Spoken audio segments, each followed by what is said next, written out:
அசோகா தூண் இது எங்க இருக்கு அப்படின்னு பாத்தீங்கன்னா டெல்லியில இருக்கு. ஆமாங்க, டெல்லி இரும்பு தூண் கிட்டத்தட்ட 23 அடி இருக்கு. 6000 கிலோ வெயிட்.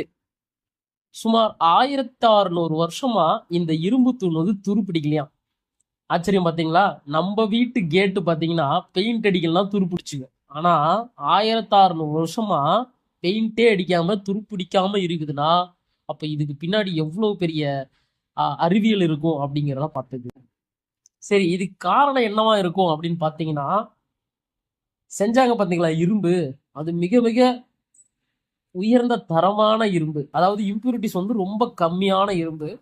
ரெண்டாவது, இதுல பாஸ்பரஸ் வந்து அதிகமா இருக்குமா, அந்த காலத்துல தயாரிக்கிறதுல பாஸ்பரஸ் வந்து அதிகம். மூணாவது என்ன இருக்குன்னா, நாளடைவுல இதுல ஒரு பாசிவேஷன் லேயர் ஒன்று ஃபார்ம் ஆயிருக்கு. அதாவது அடுக்கு மாதிரி ஒன்று ஃபார்ம் ஆயிருக்கு. அதை வந்து மிசாவைட்டுன்னு சொல்லுவாங்க. அது காம்போசிஷன் என்னன்னு பார்த்தீங்கன்னா, இரும்பு, ஆக்சிஜன் மற்றும் ஹைட்ரஜன் சேர்ந்தது. அதாவது அயன் ஆக்சைடு ஹைட்ராக்சைடு லேயர் அப்படின்னு அதை சொல்லுவாங்க. அது நாளடைவில் அந்த பில்லர் மேல, தூண் மேல வந்து ஃபார்ம் ஆகி துருப்பிடிக்கிறத தடுத்திருக்கு. இன்னொன்று, டெல்லியில அது ரெகுலர் சொல்றது தான், வெப்பநிலை பார்த்தீங்கன்னா வறண்டு இருக்கும், அதுக்கெல்லாம் ஈரப்பதம் வந்து கம்மியாக தான் இருக்கும். ஸோ இதுவும் ஒரு காரணம். ஸோ இதெல்லாம் தான் பார்த்தீங்கன்னா 1600 வருஷத்தை தாண்டியும் இந்த இரும்பு தூணை துருப்பிடிக்காம பாதுகாக்குது.